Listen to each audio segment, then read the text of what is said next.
And we have a super special guest for you all today, Doug Vermeeren. He has interviewed and connected with top business leaders from more than 400 of the world's top companies. He is the producer and director of 4 out of the top 10 personal development movies, including the new hit movie, How Thoughts Become Things. He has authored 3 books, and he is a regular featured expert on some of the top media stations. Please help me welcome our very special guest today, Doug Vermeeren. How are you? I'm absolutely wonderful. I'm excited to be with you. Super excited, blessed to have you. Such an honor to have you in our group, and yeah, a real blessing for all of the people that are sort of manifestation and law of practitioner scholars inside our group. It feels great to have you here. So thanks so much. Oh, I'm excited. We're going to have some fun, and I hope we can be of value to those that are tuning in. Sweet. Doug, maybe you just want to, for those that may not have heard of you, share maybe a little bit about your origin story and specifically how the process of manifestation and mindset has impacted your work and everything that you've created in the world. Yeah, well, I've got kind of a weird story. I'm sure actually everybody thinks they've got a weird story, so maybe I'm fooling myself. But my story is, I think, kind of weird. So anyways, when I was a young man, obviously, I was born into a family that was very entrenched in the rat race. We'd never heard of personal development before. In fact, I didn't even know such a thing existed. And my father worked in construction. My mom babysat kids in the home, and we were broke. Totally no money, nothing. In fact, I learned that pattern really well, what I call the poverty pattern. I learned it so well that I continued it. And as I was in school and stuff, I remember going into a grocery store one day. I was starving and I needed groceries, and I went to buy a jug of milk, a loaf of bread, and like 4 of these instant noodles. Came to $4.22, and my card declined. $4.22. So I was like, literally, this is as poverty as you can get. And honestly, I was hungry, so this really hurt. Needless to say, at about that time, I took a job selling pest control door to door in California. And I had a friend give me the book, Think and Grow Rich, and the book, How to Win Friends and Influence People. This was my first experience with this. And so quite frankly, this winning friends thing, I don't know, whatever, okay. But this Think and Grow Rich, that's kind of attractive. And so I decided to read it. And as I read it, I had something really interesting happen to me. Okay, I got jealous. And let me explain kind of what happened is, as I was reading this book, for those of you who read Think and Grow Rich, you know that like Napoleon Hill went out and he interviewed like Thomas Edison and Henry Ford and the Rockefellers and the Wrigleys and all these big names, right? The Carnegies. And wow, I was like, man, if I could meet those people, of course, I'd be successful too. And then one day, of course, I ran into that nifty quote that everybody knows is you become like the 5 people you spend the most time with. I was like, okay, so for sure I got to go out and, forget the book. I'm now going to go out and start spending time with these really successful people. So I started actually with a family friend that I knew who had made quite a bit of money. And you hear this idea, take $1 million out for lunch. Well, I was greedy and I started meeting with him like every single week. And about 6 months in, he said, you know what, you've asked me a lot of questions, but there's one question you haven't asked me that's going to change everything. By the way, if you're taking notes, write this down because this question will also change everything for you. The question was, he says, you haven't asked me who else I know that you should talk to. You see, when we're clear with our mission, things appear, right? Write this down too, that a goal that is specific and clear becomes attainable and near. So I was clear with what I was trying to do. And he said, now ask him, who else do you know? And that allowed me to be introduced to, in the end, I was introduced to, for example, the founders of companies like FedEx, Nike, Reebok, the Avita Group, Christian Dior, Jordache Jeans, Ted Baker. The list goes on. The CEOs of companies like Disney, Southwest Airlines, United Airlines, American Airlines, all the airlines, just everybody, all the big companies that you can think of. Now, here's the interesting thing that changed for me. Yes, this idea of you become like the people you hang around with. Well, in my first 6 months under sort of the mentorship / friendship with these people, I was able to, as a 19-year-old, take my very first business to $1.6 million in 6 months. That's like $9,000 a day. Now, again, I can't take the blame. This was, again, because I had new friends, right? Like the things that were influencing me really made a difference. So that's kind of how it started. And then I kind of got more into this space of manifesting. Funny enough, I still didn't know I was going to coach this or speak this, but I had a guy come up to me one day and he goes, I heard you were just chatting with Richard Branson a couple of weeks ago. And I go, oh yeah. Because would you like to come and speak to our group and tell us what he told you about growing business? I was like, Sure. I had no idea what that meant. I thought it was going to be like 5 guys around a table and I'm just going to share a few ideas and stories and then I'm out. I get there, there's like 300 people in the room and I'm expected to give a speech. I was like, okay, so this is going to be a little different. So I kind of turned it very quickly into a Q&A. And what happened is, by that point, I'd interviewed close to 200 of these business leaders. And so they'd ask a question, but I would not always have an answer from Richard. I'd have an answer from somebody else. So I'd say, oh, this is what so-and-so said about that, or that's what happened here, or that's what happened here. And so these people just started to realize that, wow, this guy's like interviewed tons of people. They didn't know that. And after this event, I had a handful of people come up and say, like, there was about a dozen or so that said, can you come speak to my group too? Can you come speak to my group and all this? And I was like, people actually, and then here's the question that got me. This is the funny question. Somebody said, what do you charge to speak? I was like, people get paid for this? And so thank goodness I was a little bit smart at the time. And I just said, let me get back to you. Let me get back to you. And then I talked to some of these achievers that were still my mentors. And I said, okay, so what should I charge? And that kind of led to me speaking and coaching. And then as I met other thought leaders and stuff, we started to make the movies that you talked about and all of these things. So that's kind of my weird journey in a nutshell. Hopefully useful. I want to quickly ask you a question around mentors. What do you use as your process for choosing a mentor? What makes a good mentor for you? Well, it's an interesting question. I think a lot of people miss the idea, first of all, that wealth and business are team sports. Okay. Now, what do I mean by that? Is that if you're a solopreneur or you're a small business owner, you really have a limitation because there's only so high you can go. In fact, as I have worked with entrepreneurs around the world, which is typically what I do, I help entrepreneurs now. I found that a solopreneur basically has the bandwidth, if you will, to serve 5 people effectively. The minute you bring on number 6 is the minute that everything starts to deteriorate. And so I kind of look at it almost this way. Like let's look at it this way: is that if you look at an entrepreneur as the conductor of an orchestra, if they try to play every instrument themselves, the song's going to suck. You're running from the piano to the flute to the trumpet to the song's terrible. So you really need to understand that a conductor, an entrepreneur, finds the best players and then they orchestrate the song. And so if you're a solopreneur or a small business owner, the worst thing that you could do is say, if it's meant to be, it's up to me. So this idea about finding mentors, I think, first of all, you have to have some goals in mind personally of what you're looking to accomplish. And I'm not just including about your business. I'm talking all areas of your life. In fact, I find there's really 5 pillars as I studied the top achievers. The first is what I call self, like your connection to yourself, your feelings of self-worth, self-validation, the things that are inside.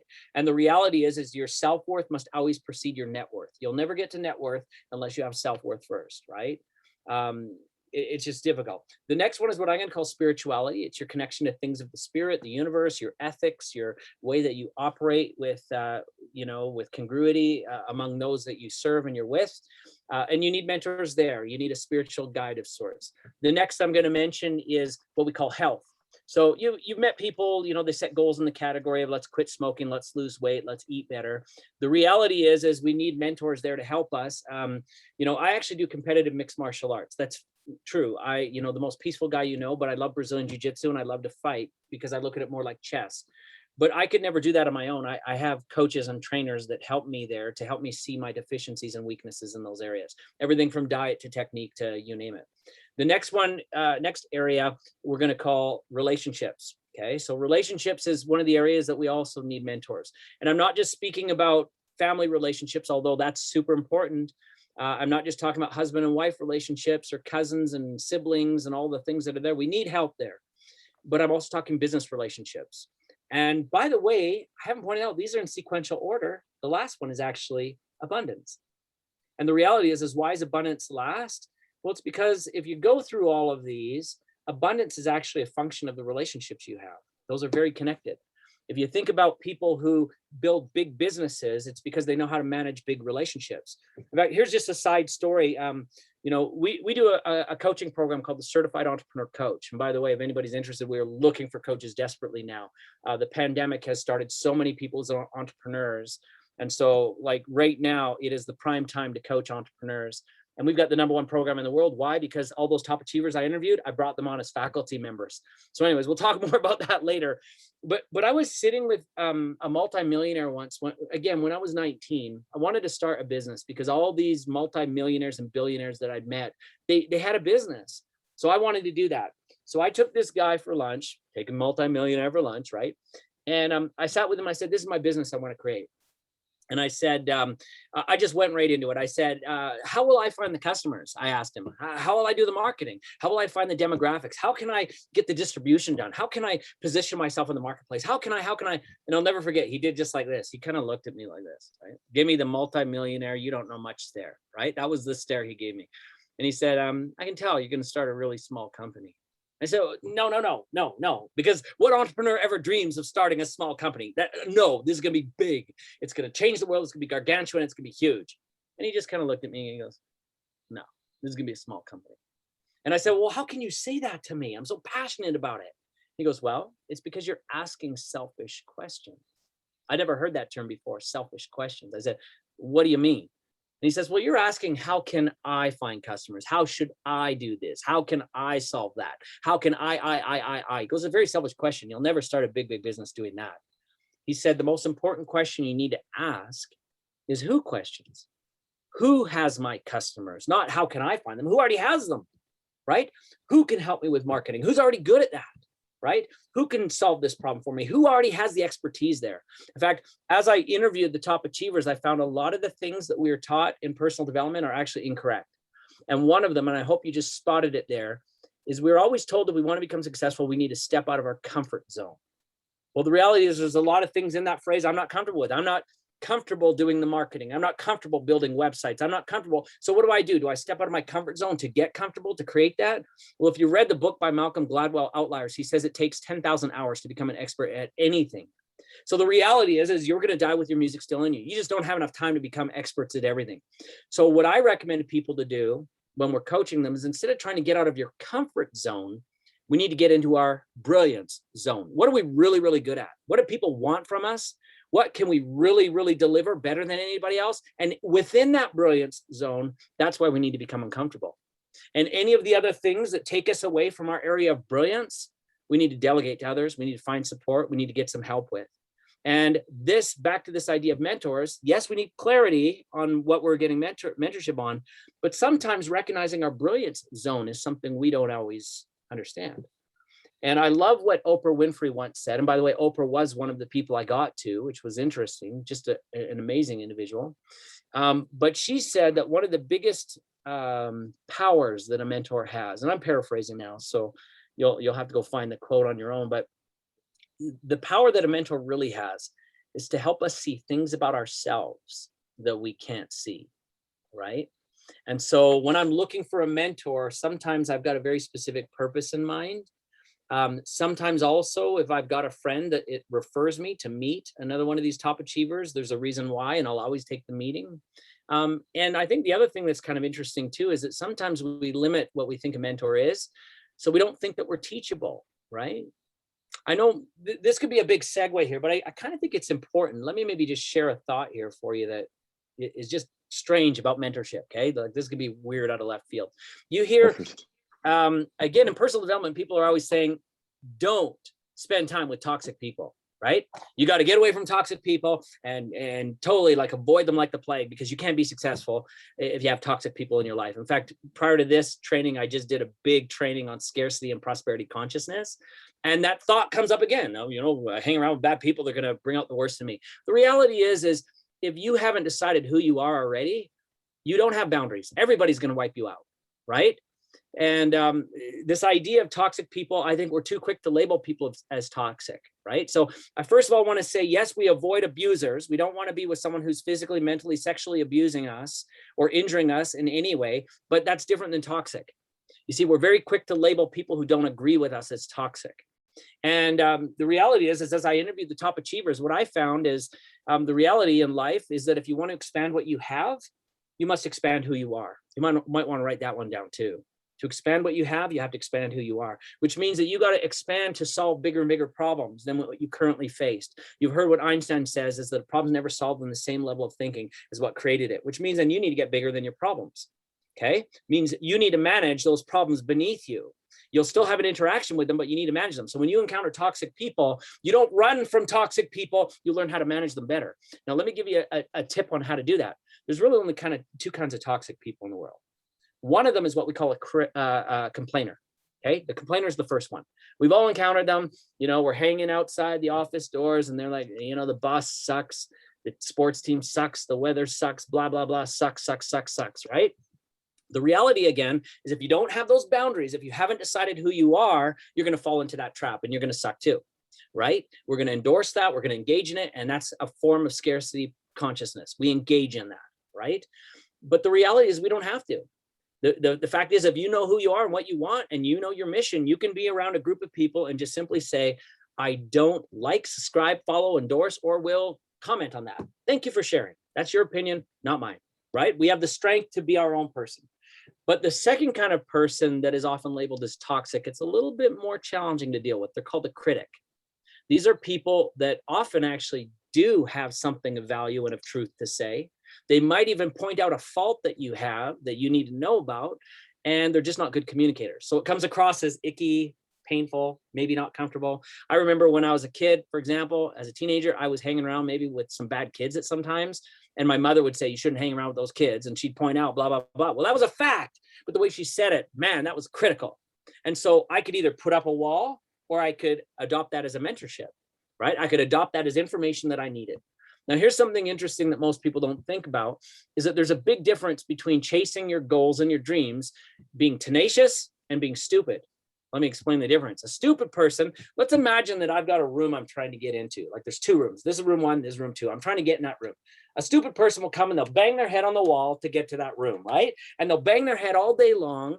And what do they say? If you always do what you've always done, you'll always get what you've always gotten. So they follow that rule and they keep banging and they bang, bang, bang, bang, bang, bang forever. And they never get to the other room. And someone might even come up to them and say, you know what, you might want to try over here. Or by the way, there's a door over there or a window that you could go through, or there's an easier way to get there. And they will just simply say, no, I'm good. Thanks. Right? I'm good. And that's totally a stupid approach. And that's someone who's not willing to accept any kind of support or mentorship. They can't expand their thinking. Right? One of my mentors also said it this way: when you believe something, not like fact, right? Like science or something that's true, but he says, if you believe something like a value that you hold and you believe it, you're now believing a lie because you've cut off all the other possibilities. So you're here with your single belief that might be wrong, and you think this is the only way. In fact, if you take the idea of making $1 million, the reality is there's more than 1 million ways to make $1 million, right? But if you believe there's only one, that's the power you have. You've got the power of one. But if you start embracing powers bigger than your own, now you've got more power, right? So here's the idea. What about a tenacious person? Well, they might start the same way, banging their head on that wall, but somebody might come now and say, by the way, follow me, there's a door, or try another spot. And if you're willing to go, oh, really? And you move and do something different, and you adjust the approach, all of a sudden now you're tenacious because you're teachable. And that's a big difference between people who ultimately arrive at success and those that keep spinning their wheels with the same challenge again and again. And so when it comes to mentorship, you know, I think, actually, it's funny, I've got a sheet from the last training that I did. There's two components to really having a good mentor. And the first one comes from them. That's correct strategy, right? They have to be somebody who can give you a correct strategy to actually make a difference and make something happen. But the second one is one that they can't give you when it comes to mentorship. And that's what I call the willingness factor. You know, what are you willing to do with what they teach you? Are you prepared to make an adjustment in your approach? Or do you think that you've got it all figured out? Do you have all the answers? Right? And so, you know, if there's people in this group that are either coaching people or supporting people, or maybe you're the one who's being supported, the reality is what's the most important of the two? I think it's the willingness factor. In fact, when I interviewed Howard Putnam, who's the former CEO of Southwest Airlines, he said, we hire for attitude, we can train for skills later. If somebody comes with a bad attitude and a bad approach, they've got zero willingness, well, it doesn't matter how much gold you give them, they're just not interested to receive it, right? And so that cannot ever be taught. That's something that you need to bring to the table for yourself, right? Anyways, that's a big long-winded answer to lots of questions there, but let's keep going. What else do you want to talk about? Yeah, that was so Hopefully this great. is valuable, by the way. Hopefully this is valuable. Totally. So many golden nuggets in there. So I have a question on your thoughts on applying the law of attraction teachings for members here and opening up to welcoming prosperity. Yeah. Like tying into how did this apply for you and the key to your great success? Wow. Well, I think there's a lot of stuff we could talk about here. There's a lot of Mm. misunderstandings about the law of attraction. In fact, I think, if we even look at the movie The Secret, it was the beginning of a conversation, Mm. but it really didn't give everybody what they needed. Mhm. And as I've observed it, not only in the lives of the top achievers, but also as I've now, made these films, and many of the people that were in The Secret are actually close friends. In fact, John DeMartini is one of my best friends. Just Mhm. actually funny enough, texting with him this morning already. And Bob Proctor wrote the foreword on my last 5 books. So I mean, I know these guys really, really well, right? And Mm. there's a lot of misconceptions. I'm not the best artist, but we're going to try and do a funny little diagram here quickly. This is a guy walking. Let me just do my best. Okay, you're going to laugh. Okay, so here we go. Here's the guy walking. Da, da, da, da. And most people think of the law of attraction as I have these feelings and I have these connections in my consciousness, and suddenly things will flow to me, right? Mhm. But what they don't understand is that the law of attraction actually operates a little differently. Mhm. Back to this idea of prosperity consciousness, there's those 3 levels, right? An awareness first of what it is that you want and what's going on, et cetera, around you. And secondly, there's then our beliefs and values. And then there's our activities, right? These are the 3 levels of consciousness. Most people only talk about the first 2. But the reality is that law of attraction magnet isn't necessarily always drawing things to you. I mean, that can happen, and it happens a lot. But instead, what it really does is it opens your awareness so it draws you to things. That's Mm. this, right? And so the reality is let's say that you want to have wealth and prosperity in your life.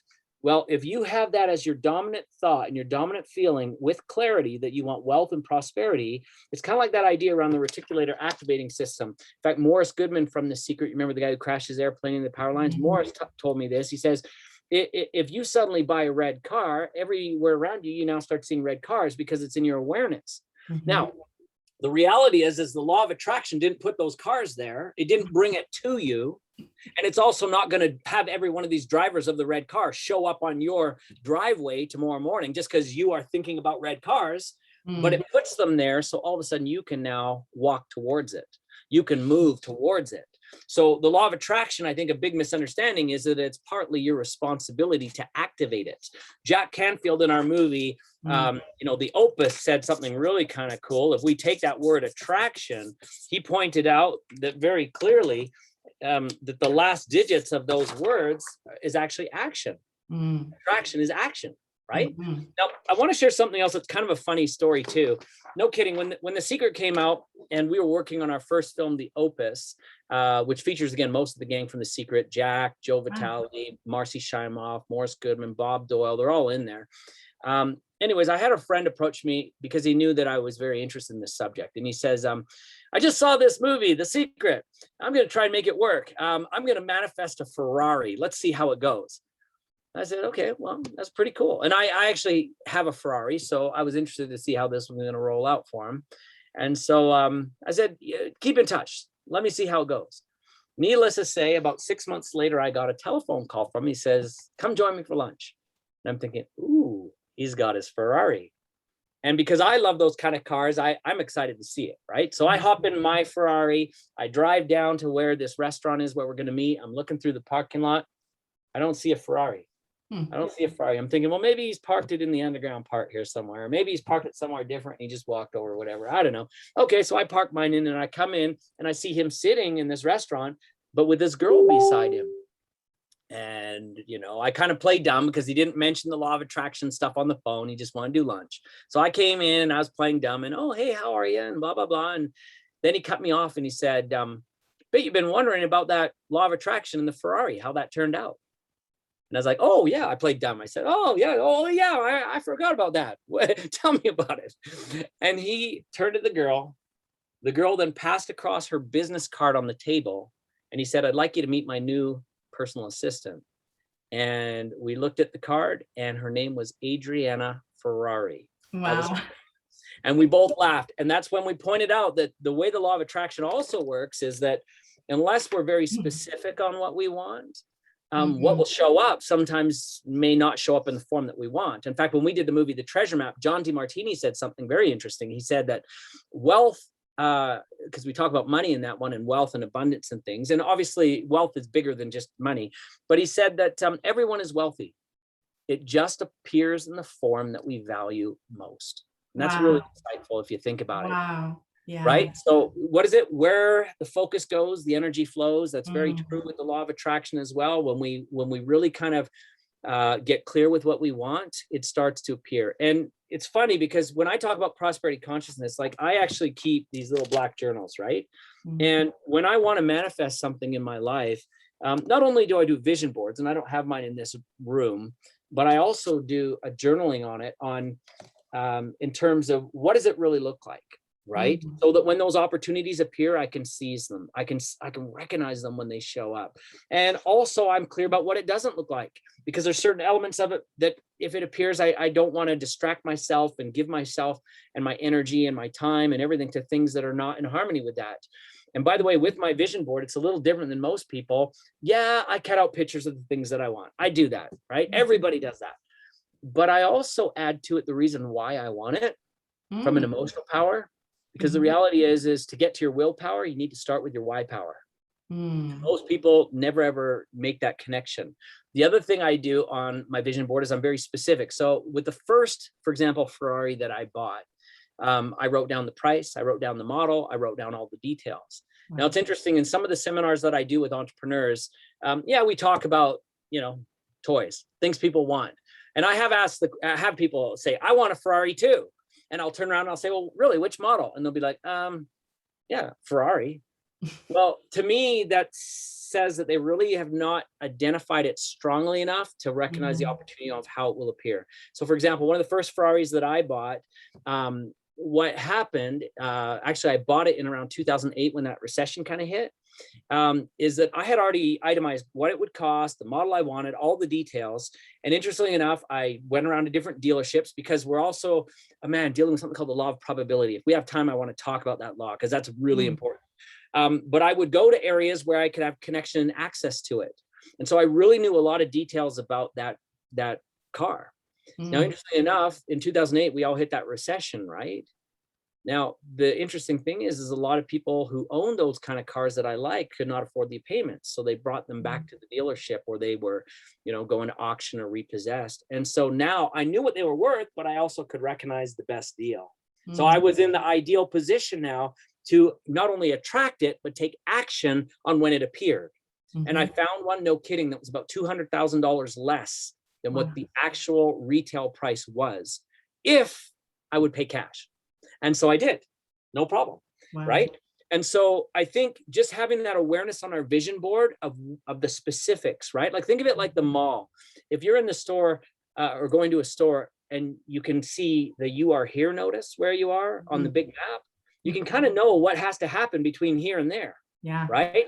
And you can start doing things to increase the likelihood that you'll get to there, right?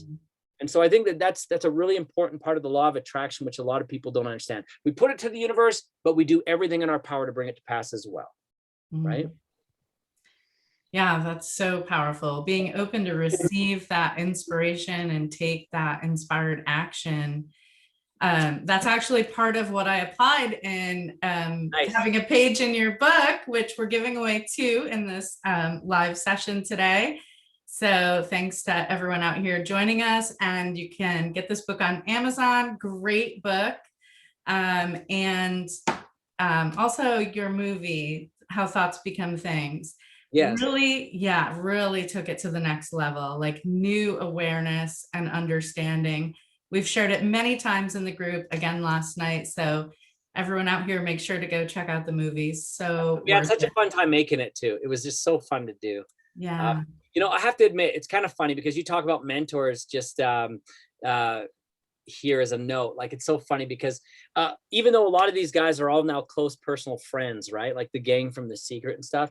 I mean, can you imagine that spending a whole day with somebody like Bob Proctor, just talking about like privately, one-on-one, like it's almost a coaching session. You're filming this video, but you can ask him any questions that you want. You can talk about anything with gratitude and the universe and vibrations. And, it's kind of interesting. Part of that conversation, now that I'm thinking back, is maybe useful for these guys. So Bob and I were sitting in his hotel room, getting ready to film How Thoughts Become Things. And, we'd finished most of it, but we started talking about this idea, almost your last question, what is the law of attraction? How does it really work? And, you've heard this idea Bob has talked about, that everything vibrates at a frequency. Almost think of it like linear, right? And if you want something at this level, you've got to raise your vibration to be on the same level, and that's when you're going to attract it. But I kind of asked the question, I said, we talk about the universe being made up of like energy and all this kind of stuff, but what really is it made of? Come on now. And the more that we talked through it, we actually together came up with the conclusion that everything in the universe is a manifestation of some variety of gratitude or love. Everything is. So things that vibrate at a low frequency are things that don't have a lot of love and gratitude, sometimes even harshness, the opposite of love and gratitude. There's sometimes things that are very constricting and hindering and hurt people and feel bad. There's no love and gratitude in that. But as we rise higher and higher in the manifestation of good things, powerful things, abundant things, things that we want, the level of gratitude and love in it actually grows exponentially. And so one of the things that you can always look at to see if you're on the right path when it comes to prosperity consciousness is, again, how are you feeling in harmony with that love and gratitude? How are you not only responding, but even interacting with love and gratitude to others? In this training that I did this morning with another group, we talked about manifestations of scarcity. And it's not just, again, thinking small, that's kind of that's a great way to look at it, but it's not the only way. But even the way we engage with others, right? Like if someone comes, let's say, for example, we use this story that everybody had heard about. Like you've heard of that, I don't know if it's true, that urban myth that there was a guy that ran off with his secretary and he wrote home to his wife and said, sell all my stuff and send me the money. So she became bitter and she sold his Porsche for $1 or whatever. We've heard that story. I don't know if it's true or not, but the reality is a lot of people might cheer for that girl and say, sweet revenge, right? You did it. You got the guy revenge. But what her behavior actually was is a very scarcity approach. It's a very scarcity mindset. And even though she may have gotten her limited revenge for that guy and have some bragging rights that she can tell her friends, the reality is this karma is going to actually cripple that person because they have rewarded evil for evil. And think about this way, and again, I don't know if you guys are in relationships, but let's say that Gareth finds a woman like that and found out that, her ex ticked her off, and she took revenge by selling his stuff for $1. Now, how is he going to look at that woman? What happens if I make a mistake? He's going to say, what happens if I do something incorrect? Is she going to then take out this same kind of revenge energy on me? So any guy who's better than the last guy she had is going to be forfeiting that relationship. He doesn't want to be part of that. So in other words, she's just trained herself to receive somebody else just like what she got, because those are the only guys a taker will be attracted to another taker, right? So the best way she could have done this is, quite frankly, to try to get the very best price for every one of his things, to be completely loyal in those transactions, to be abundant and wish him the best and give him as much power back, because he's obviously deficient of power. That's why he left. Give him everything that he needs and wish him the best. And then what happens when Gareth comes along and says, oh, I heard your last guy cheated on you with his secretary and he ran off and you had to sell his stuff. And I heard you went above and beyond to just make sure he was okay. Well, now he can safely dedicate the very best of himself to that relationship. And together they can create something better than ever before. And because that's who she is, the universe is going to make sure that vacuum that was filled by something that was not great before, but she operated great with that, the universe is going to give her the best that it can find. And so I think that we've got to understand that this idea of loving gratitude flows, excuse me, too much talking already this morning. It flows through everything that we experience, right? So true. So, I don't know, hopefully that's helpful. Yeah, that's so powerful. It's about where we're existing from. Yeah. And that's how we align to all the good we desire, is at that frequency, right? And yeah. And I love this conversation so much. Like, although honestly, I mean, I am an expert in teaching entrepreneurs. That's what we do. We certify entrepreneur coaches. But I've been approached by people who said, listen, you've gone deeper into the prosperity consciousness lessons than anybody, right? I Mm. mean, I've interviewed 400. I intentionally went out. I wanted to see not just with thought leaders, how they were teaching prosperity consciousness, but even real people who weren't aware of what they were doing. How did that work out too, right? And Mm. if there's somebody who's watching this that's really interested in learning about prosperity consciousness, I'm flirting with the idea of launching a course to kind of teach it, not just through the mindset and the awareness, but really how do you take your check to the bank? And not just financially, I mean with everything, relationships, abundance, everything, the whole thing. So, I mean, if you're interested, reach out. I think realistically, I think there needs to be even people who are trained to coach this, and there isn't that right now, up to the depth that there needs to be. So I don't know. I mean, if there was enough interest, I would even certify some coaches and empower them to go out and do this and teach them how to help other people unlock this. Because I think it's such an essential component, right? But I'll only do it if people are interested. So if you are, reach out. If not, we'll pass on that and you can figure it out on your own. But if you want to know, I'm passionate about it. It's exciting stuff. Sure is. So good. I want to actually jump in at this place where we are at the moment, because you spoke about prosperity consciousness being a function of awareness. That awareness obviously allows you to recognize the beliefs that you speak about as the second point, and then to actually do something, activities, or take inspired action around those things. So practically, I know this is probably the place for an entire course and you can deep dive into this, but where do you develop, what I'm actually looking for in your answer is something that somebody can do right now to develop awareness, understand beliefs, and then how to actually take action? Is it something you can maybe unpack? Yeah, and let's talk about action for a minute, because I think there's some bad ideas that are being taught in the marketplace right now. Remember what I said when I interviewed the top achievers? I saw there's some real dangerous things that are being taught in personal development that just will not work for you. I'm sorry. One of them is this idea of you got to hustle, you got to grind, you got to wake up early, part of the 5 a.m. club, you got to stay up late. Like if you're going to be a business owner or whatever and successful in anything, that you need to really grind. The reality is even that idea of taking massive action is incorrect. What I encourage people to do is to take deliberate action. We're not looking to get busy. A business is not busyness.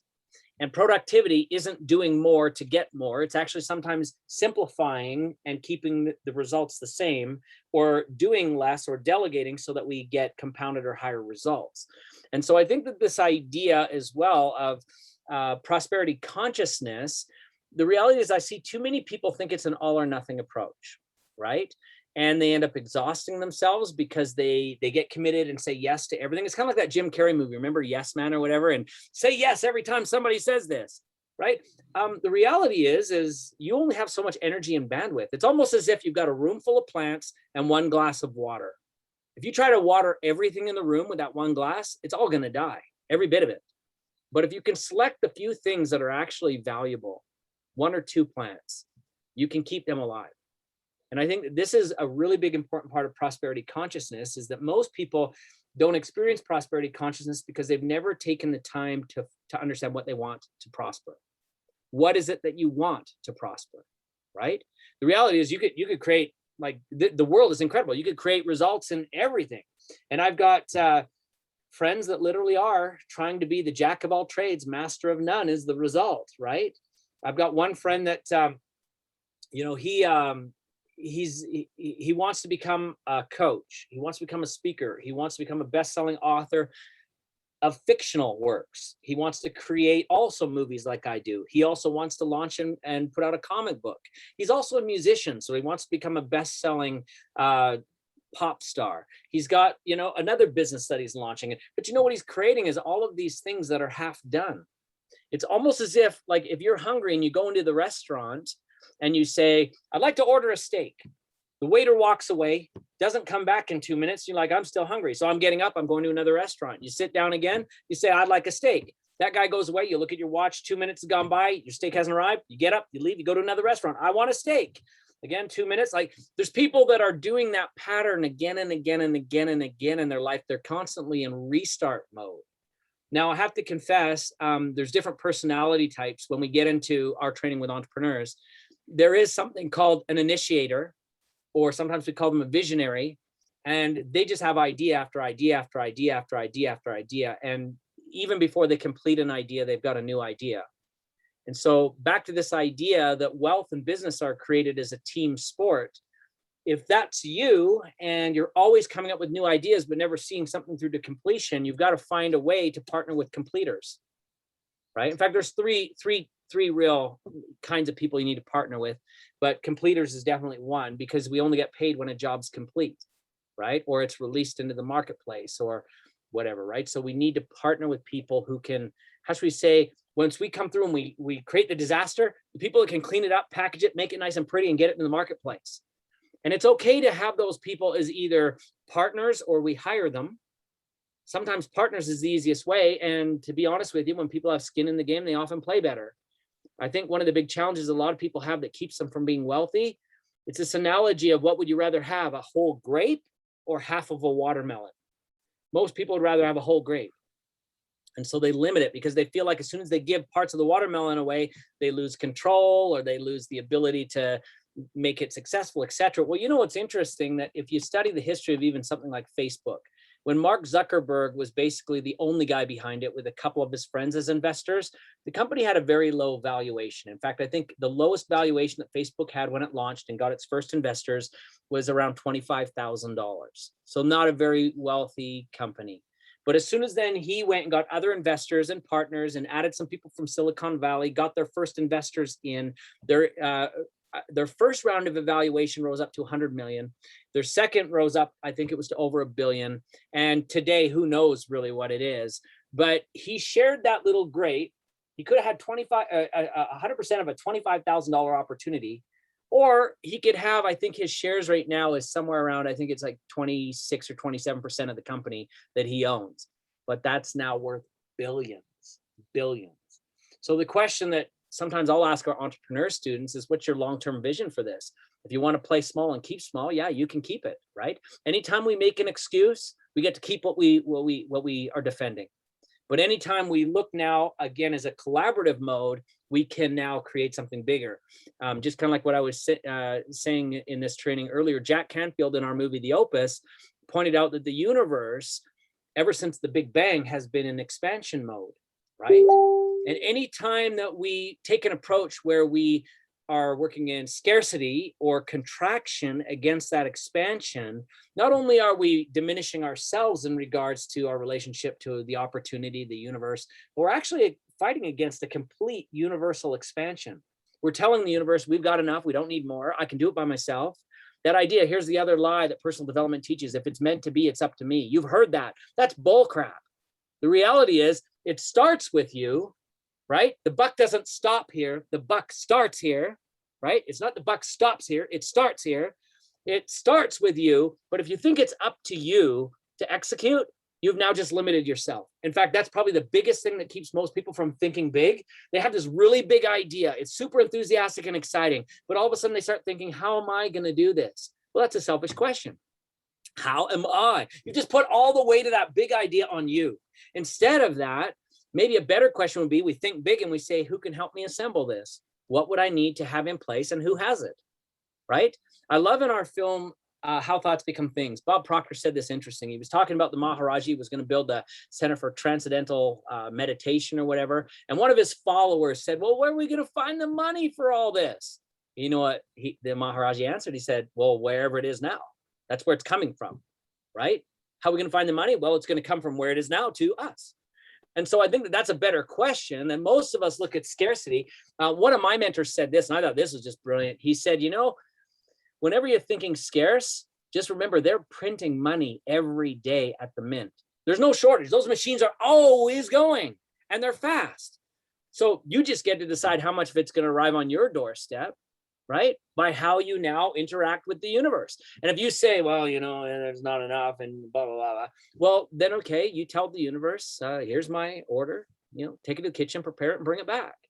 But if we say we can create bigger and we get help and we also, you know, find others that can, you know, help us with these resources, you'd be surprised how quickly something can come together. In fact, often people say, you know, when I was 19, because I did that $1.6 million in 6 months, $9,000 a day. So what was the number one thing that you wanted to, or that if you could teach someone how to become a millionaire like that, the quickest thing? Well, my answer would be let other people do it for you. That's it. right? Don't figure that you're in charge of everything. So number one, you surround yourself with the smartest people that you possibly can, who know the answers. When they give you an advice that works, back to that idea of, correct strategy and willingness, take the advice. When you've got somebody who can actually do something faster, better, or more profitable than you, hire them, get them involved, get them working for you, let them make you part of your money. When you see an opportunity or an asset or something that comes along that has the opportunity to generate cash flow and you don't have to work for it, build it. Right? It's kind of funny, and this is something I could get into for a long time. I know that we're probably running up on your hour, but I'm going to share this. One of the things that not a lot of people know about me is that I'm very passionate about passive income. Okay. The reason why is because I believe passive income, in fact, gives you the freedom that you want, which true wealth and abundance includes time. Right. And so I had somebody once show me this really interesting diagram that made the total difference for me. I hope it makes a difference for somebody here today. There's two sides of this diagram. One is you as the company, the other side is the customer. And this is basically how every transaction is done. Okay, so what's going to happen is you as the company, you will always give the customer, there's only 4 things that you can give. By the way, if you're digging this content, you got to come join us in our entrepreneur programs. We'll show you how to really hit a home run. So here's the deal. You can only give 1 of 4 things to a customer. It's either an asset, a service, information, or a community. Those are the only things that you can give them, including if you're selling entertainment. Like if you're Disney and you're making stuff, you've got a sense of community that you're giving. Sometimes it's the toy that goes with it. Sometimes it's the service of the feelings that they get, information, etc. Right? But any business, if you're a coach, if you're whatever you're doing, you can only sell those things and they will give you money. But the reality is where these things become passive, and everything, by the way, is on a spectrum between active and passive. Think of it like a continuum, right? It's not that one is completely active and one is completely passive. There's no such thing. Because even to start a passive thing, you have to assemble it, right? And then along the way, if we look at this diagram, there's things that need to happen. I'm just drawing some lines here that are required so that this person can receive the asset, service, whatever, right? So what needs to happen, right? You might need to create it, package it, build a website. You might, there's things, list them off, right? And for them to give you the money going the other way, there's things that need to happen. So in other words, how are you going to process the payment? How are you going to receive it? You have a accounts receivable, or the payment terms that are blah, blah, blah. So you need to have these things back and forth. Typically, they can be divided into 3 categories called tell, sell, and serve. We'll talk later about that. But here's the idea. If I look and can identify all the things in my business that need to be done for that transaction to take place between the two of us, and I can say, well, there's one that I can delegate, there's one that I can systematize, there's one that I can automate, there's one that I can give to somebody else, all of a sudden, this opportunity just got that much more passive. So in other words, the money still comes to me, but maybe now it's somebody else or a system or something else that makes that gives me back my time, right? So one of the big things that I find most entrepreneurs never do, which is a really big difference that we can help someone with, a big change, is they don't really always know the steps. And because most are solopreneurs, they're only serving 5. These steps also get reinvented every single time they have a new customer, right? So they don't have a system that they can run, and also something where they can actually replace themselves. So they're working in their business rather than on their business. They're not entrepreneurs, they're self-employed. They have a job because they have to do everything, right?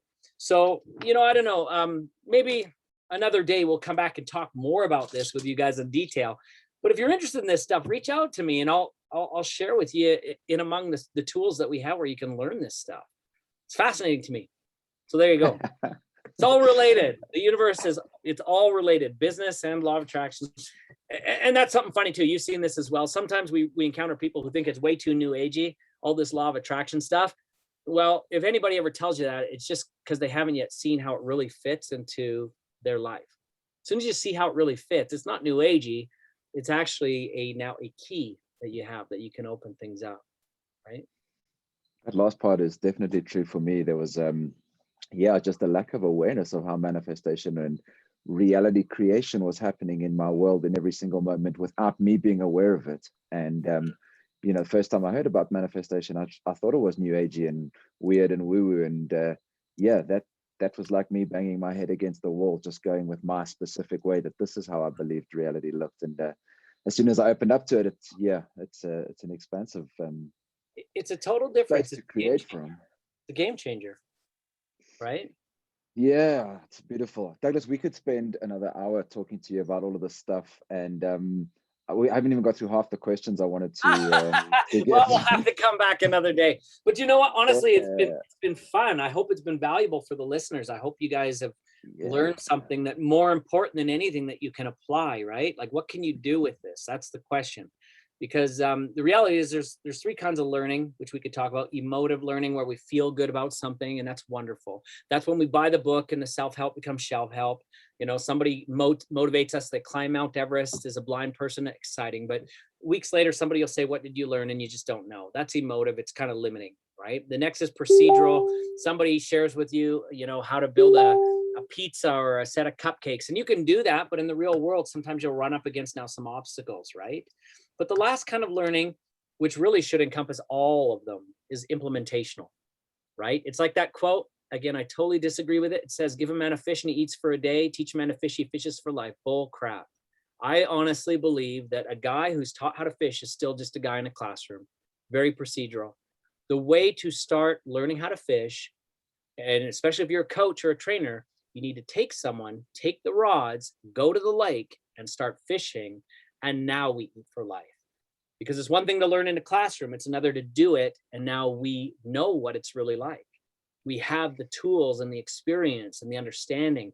And if we run into obstacles we've never seen, our mentor or whoever's teaching us is right there to be able to help us solve it because they've seen it before, right? It's like playing the guitar, right? You can't learn to play the guitar by reading a book.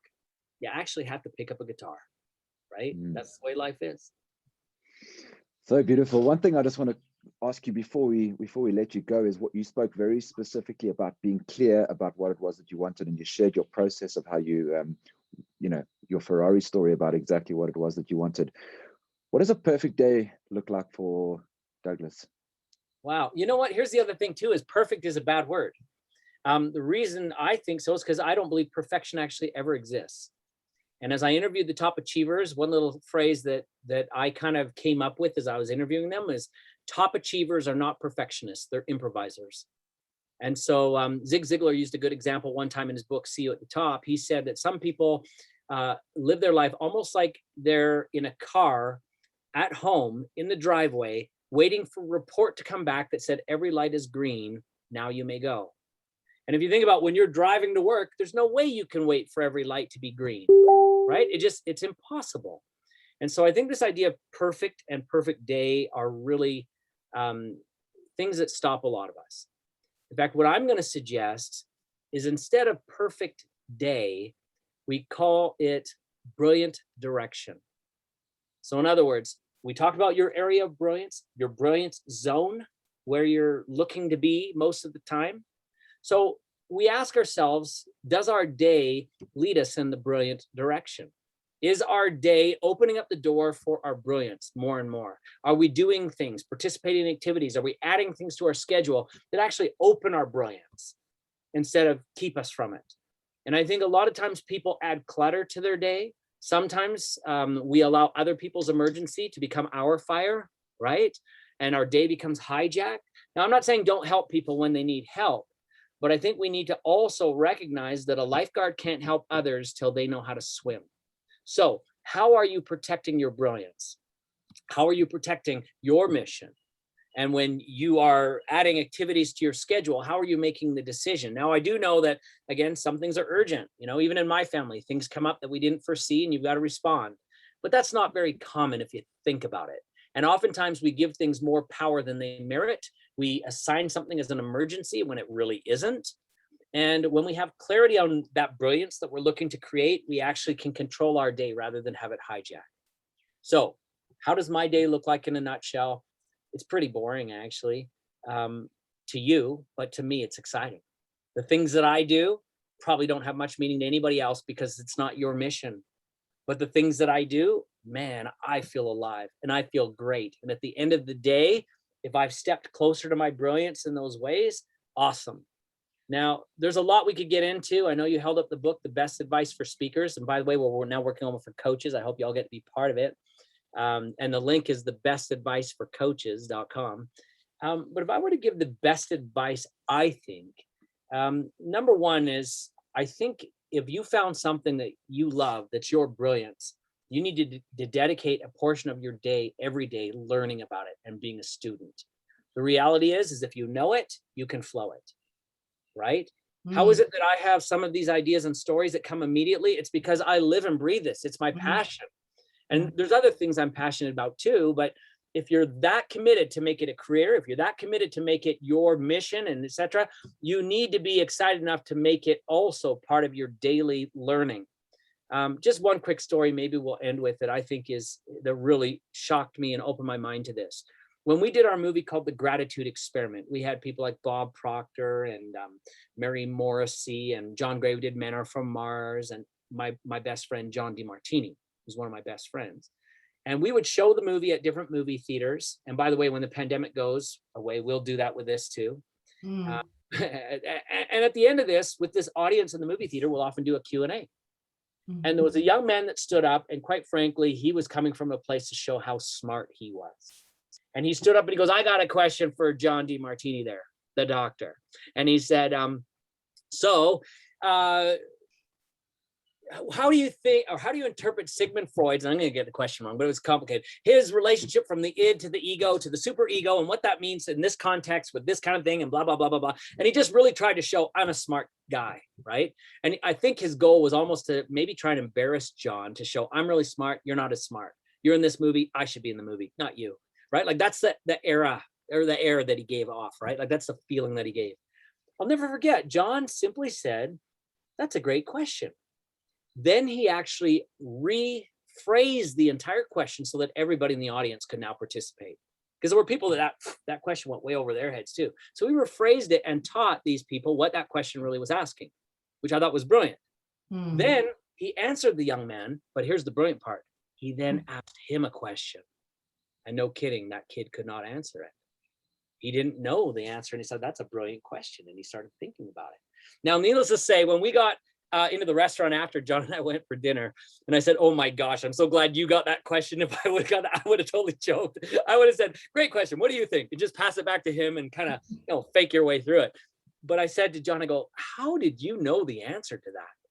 And then he revealed to me that he loves his subject matter so much that he actually studies a minimum of 3 hours a day on psychology, human behavior, the philosophy behind psychology, all these things, 3 hours a day. So here's the thing is, if you're listening right now and you're saying, I really one day want to be at the top, I want to be like a Bob Proctor, a Tony Robbins, a John DeMartini, all these guys, I want to be there. How committed are you to actually, what is it Stephen Covey says, that private victories create public victories. So what are you doing privately to really rise to the highest levels? Now, the reality is I am passionate about prosperity consciousness, but I'm also extremely passionate about helping entrepreneurs. There's nobody in the world that I feel has the tools. And by the way, I'm a graduate of the Harvard Business School's entrepreneur program, and I felt like it didn't even measure up to what we're doing. And it's considered one of the world's top. So if you want to rise to those levels, what are you doing to really put the effort in so that you can know it, so that you can flow it? You want to know everything, even about your competitors. You want to know the complete conversation that's going in the marketplace, so that you can actually add value, and so that you understand your customers better than anyone else. In fact, the number one thing that's going to grow your business is where your customers feel connected, that you actually get them. You're not there to sell them, which is what weak people do. There to really lift them. And as soon as they feel like you've really got the goods. In fact, I'm going to show you something with our entrepreneur program. Here's a little saying that we teach everybody. And I think this is pretty cool. Maybe I'll send you some of these, you can give them away. But mastery equals monopoly. If you're worried about your competitors right now, that tells me you're not working hard enough on making your company great. If you're worried about your competitors, the fault is yours. But if you're making your company the very, very best in the marketplace, you've got a monopoly. And your customers will know it. If you are the very best resource, let's just take a look, for example, at Tony Robbins, right? If we were to talk about a big training where everybody feels pumped and excited, there's nobody that does it better than him. He doesn't have to worry about a competitor. If somebody else opens a business like that tomorrow, it doesn't even show up on his radar, right? Because he has put in so much effort and work to make that thing such a world-class endeavor that he doesn't have to worry about anybody. And people will pay his very expensive tickets to come and see him because of that, right? In fact, we have that too. And again, I'm not saying this to brag, but my one-on-one coaching program for business owners, I charge $250K a year, and I've got a 3-year waiting list. Well, it's because I'm really good at what I'm doing. And I'm not saying that to brag. It's funny because I said that to Jack Canfield once. He goes, I said to him, I said, kind of feel bad about saying that I'm that good. And he goes, is it a fact? And I go, yes. And he goes, then it's not bragging. And I think that's really important, that we own the great things that we do. And we're not afraid to say, I'm really good at that. Right? There's a lot of things I'm not really good at. There's a lot of things that other people are far better, and you should go see them. But the one thing I am really good at is helping entrepreneurs to scale and get to high levels. And it's not just because of me, it's because of the mentors that I've had. It's because of the people that we brought onto our faculty.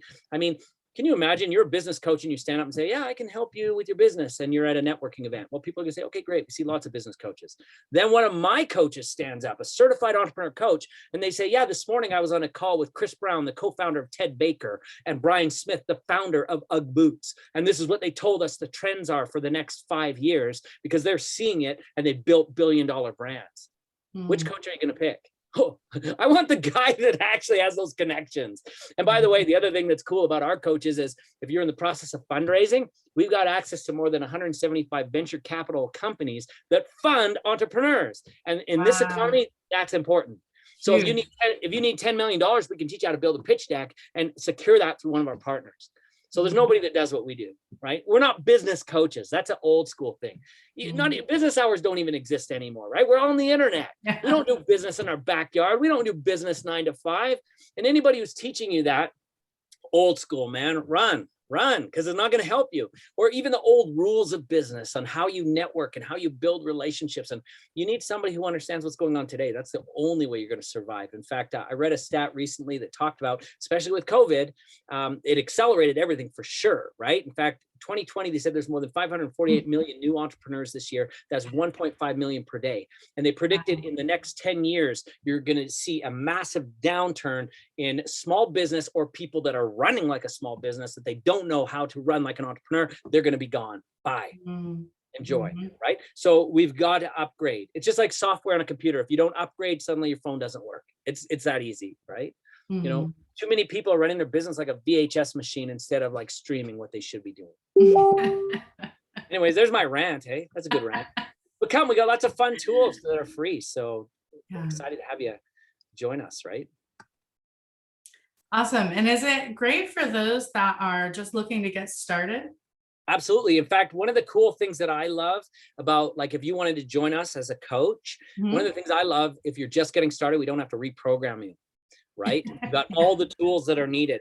One of the other things that I'm super excited also about our coaching program, and I mean no disrespect to any other coaching or certifications that are out there, I feel like they often leave people hanging. So once you're certified, it's kind of like, okay, have fun, you're on your own. But we actually help our coaches generate leads. We help them gain marketplace positioning. We actually have relationships strategically with a lot of business and entrepreneur media, like Entrepreneur Success Magazine and others. Our coaches actually write for those magazines. And as you saw that book that we've got, the best for speakers, we got one for our specific coaches. So if you meet with a coaching client, you can actually pull out a magazine with you on the cover, and you can say, here you go, read this, and you give them one of those as a bonus. And so therefore, who are they going to pick to coach? Are they going to pick some other random guy, or are they going to pick the guy that's like on the cover? And by the way, here's Entrepreneur Success Magazine. We got relationships with all the top guys, right? So, you know, we've just got a lot of tools that our entrepreneurs succeed, like our entrepreneur coaches succeed with.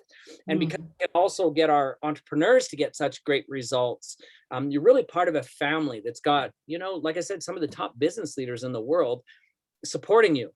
And, you know, one of the things that I totally love, I hope we can get back to live events, but you see sometimes these events where they have a big name guest speaker, and you sometimes got to pay to get your picture with them, and you have to stand in front of their banner, and you're both holding your little book, and everybody knows you paid for that. Well, at our events, it's a little different. We don't really sell VIP seats, and you don't pay for pictures with our top achievers. In fact, all of our top entrepreneurs, some of them even sit in the audience before it's their time to come up, and you get pictures taken with them during the breaks. And when we do our retreats, in fact, we just did one. We had some of the guys from The Secret and a few other big names. You're there on the beach snorkeling with these guys. So your picture isn't in front of a backdrop. You guys are on a beach together as friends. Wow. So all of a sudden now when you come to coach and you can say, oh yeah, I'm really good friends with Brian Smith, the founder of UGG Boots. You actually are. And you can put a picture and show you guys sitting, having lunch on the boat, or sitting on a beach or whatever, right? So the connections that we provide to these people are second to none. And the reality is why we can do it.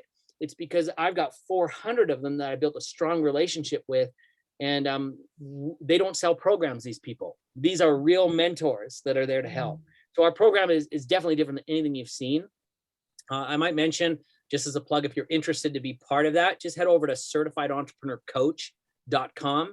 There's a variety of free gifts that are there that'll tell you a little bit more about the opportunity. And if it's a right fit for you, no obligation, apply for a call with one of our team members, and we can help you explore how this could serve you. And right now it's the best time. Like I said, we're off the hook with people wanting to be coached, because there's more entrepreneurs now than ever before. And it's the way of the future and only getting better. Yeah. And there's nothing like living your passion, right? That does feel like a great day to just be totally living in that creative flow and living your passion and your purpose. There's just Well, it's also, like if you're there to serve and you're there to build things, you're part of a Yeah. team as their coach. By the way, one thing I'll share with you too is a lot of people say, well, how much does one of our coaches get paid? Well, we've got coaches that are doing mid 6 and high 6 figures, but we've got some already that are even doing close to 7. Let me share you an example that happened to me. So I was coaching this company once, entrepreneurs, and I got a phone call from one of the guys who is in on the company. And he said, I got some bad news, but funny news. And it's really actually good news, but you're going to be scared at first. I said, well, what do you mean? He says, we got to let you go as a coach. And then he said, but watch your mailbox. You'll see what I mean. Bye, got to go. And he hung up and wouldn't answer any questions. I was like, I just got fired. I was like, what happened? But he did say, watch my mailbox. Okay, let's see what's going on. There's something fishy going on. Anyways, I went to the mailbox, and a couple of days later, I got this check for $350,000 with a thank you note saying, the company you helped us build, we sold. And we want you to come back and help us with our next venture. But this one, we don't need you anymore because we don't own it. And so one of the ways that we also teach our coaches to get paid, because we want them to have the support, we want them to have the relationships, is don't just chase the money, chase. So in other words, become part of the team of the people that you're coaching. So that you're not just saying, here's an hour of coaching, good luck to you, and you're out the door. Our entrepreneurs also feel very secure when they know that their coach has skin in the game. So a lot of them, we encourage them, try to, with a startup that you're working with and everything else, try to negotiate some points. And that's what's making a lot of our entrepreneurs, coaches very, very wealthy. And so, like I said, we've got a totally different approach. You've never seen a certification program like this. So if you're looking for a shift, like if you got laid off during the pandemic, or you're looking for something new, or maybe you're a business coach and it's just not at the level you want, you got to reach out to us. We've got so many really cool opportunities like this. And I've never seen anything like this. Awesome. That was so much fun. So good. Yeah. Douglas, yeah, thank you so much for joining us. We'll definitely come back if you want us. Yeah, we'll for sure. We can get through the other half of the questions we had. Yeah, we got to do the other half. So that'll be next time. So join us. That'll be good.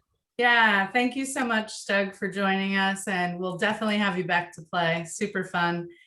Thanks to everyone that joined us out here. Much love. Always expecting great things with and for you all. Go after your dreams and take action. Thanks, Much everybody. love. Take it easy. Thanks, Doug. All right. And